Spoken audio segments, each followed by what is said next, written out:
혹시 이런 경험 해보신 적 있나요? 오랜 세월 잊고 지냈던 누군가가 정말 영화처럼 눈앞에 다시 나타난다면요. 그 사람이 한때 당신의 마음을 움직였던, 말도 제대로 못 꺼냈던 그런 사람이라면요. 오늘 제가 들려드릴 이야기는 바로 그런 이야기입니다. 황혼의 비밀연애 구독자 여러분들 안녕하세요. 오늘 이야기는 한 화가의 그림 속 여인이 40년 만에 눈앞에 나타난 놀라운 순간을 담고 있습니다. 구독과 좋아요, 알림 설정 부탁드립니다.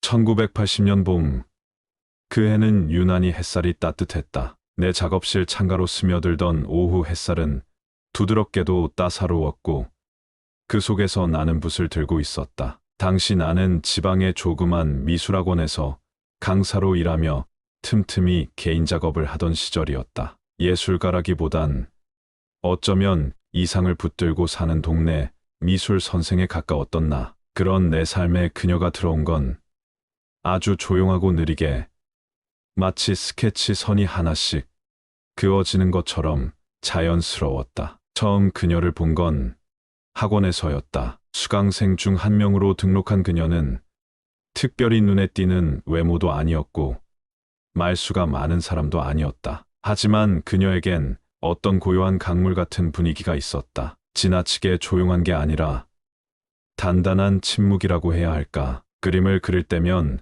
늘 진지했고 붓을 들고 있는 손끝이 참 조심스러웠다. 가끔씩 내가 스케치한 인물화를 뚫어지게 바라보던 눈빛이 기억난다. 그 눈빛에 나는 이유도 모르게 자꾸 시선이 갔다. 그리고 어쩌면 그때부터였을지도 모른다. 내 그림 속 여인이 하나의 형태로 굳어가기 시작한 것이. 그녀는 늘 같은 시간에 왔다. 오후 2시, 정해진 자리에 앉아 늘 물감을 조심스럽게 풀고 조용히 그림을 시작했다. 다른 학생들이 쉬는 시간에 웃고 떠들 때도 그녀는 창밖을 바라보거나 조용히 연필을 갈았다. 나는 그녀에게 말을 걸기까지 시간이 꽤 걸렸다. 처음으로 그녀와 이야기를 나눈 건 내가 그녀의 스케치를 칭찬했던 날이었다. 수줍게 웃으며 고개를 숙이던 그 모습이 아직도 생생하다. 그날 이후로 우리는 조금씩 말을 섞기 시작했다.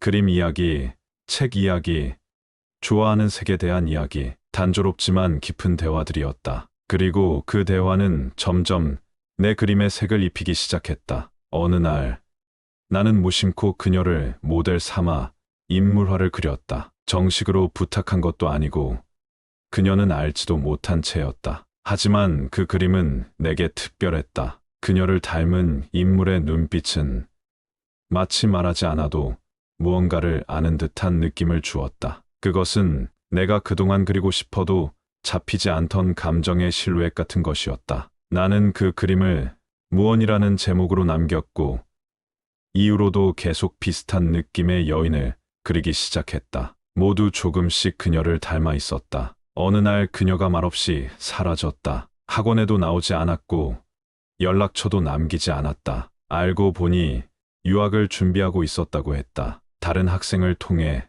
전해들은 이야기였다. 나는 마음 한구석이 뻥 뚫린 것처럼 허전했지만 그 감정을 어디에도 쏟을 수 없었다. 그녀와 나는 연인이 아니었고 친구라고 부르기에도 애매한 사이였다. 하지만 그녀의 빈자리는 생각보다 컸다. 나는 그날 이후로 그녀를 다시 볼 수 없었지만 이상하게도 그림 속에서는 그녀가 점점 더 뚜렷해졌다. 그리면 그릴수록 그녀의 이미지가 살아 움직이는 것 같았다. 사람들은 말했다. 왜 항상 같은 여인만 그리느냐고. 왜 그 눈빛, 그 표정, 그 얼굴을 반복하느냐고. 나는 대답하지 않았다. 사실 나도 잘 몰랐으니까. 그저 그려야 했고 그리고 나서야 마음이 잠잠해졌기 때문이다. 그렇게 나는 세월을 보냈다. 전시회도 열고 수상도 하고 어느새 이름 앞에 원로라는 수식어가 붙을 나이가 되었다. 하지만 단 한 번도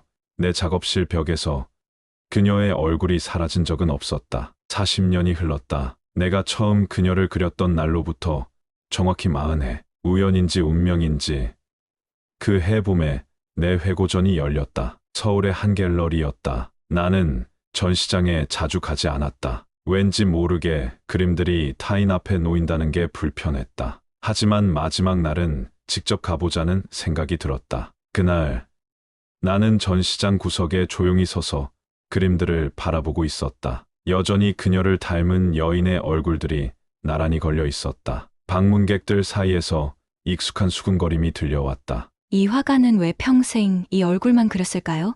실존 인물일까? 그때였다. 한 여인이 조용히 그림 앞에 멈춰 섰다. 머리는 희끗했고 주름진 손엔 작은 지팡이가 들려 있었다. 하지만 눈빛은 또렷했다. 그녀는 한참을 그림 앞에 서 있었다. 아무 말도 없이 조용히. 그리고 내가 그녀를 알아보는 데에는 그리 오랜 시간이 걸리지 않았다. 가슴이 철렁 내려앉았다. 말로 설명할 수 없는 복잡한 감정이 가슴을 꿰뚫고 지나갔다. 나는 그 순간 40년 전 학원 창가에 앉아 있던 그 모습을 떠올렸다. 그녀였다. 수연. 나는 천천히 그녀에게 다가갔다. 어떤 말부터 꺼내야 할지 몰랐다. 너무 늦은 인사일까?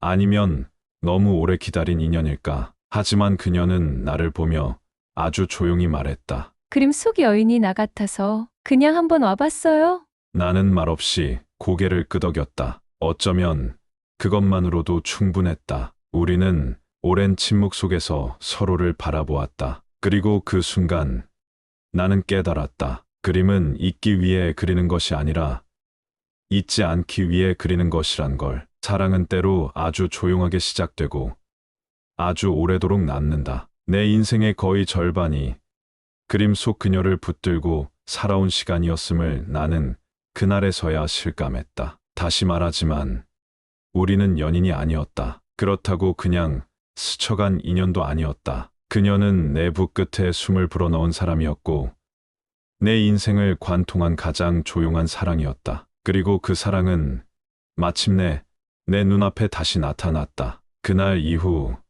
우리는 종종 커피를 마시며 대화를 나눴다. 그녀는 예전보다 훨씬 단단해진 사람이었지만 말투나 눈빛은 그대로였다. 우리는 서로의 공백을 묻지 않았다. 40년 동안 어디서 어떻게 살았는지, 누구와 함께였는지 그런 건 중요하지 않았다. 오히려 침묵이 더 편안한 사이.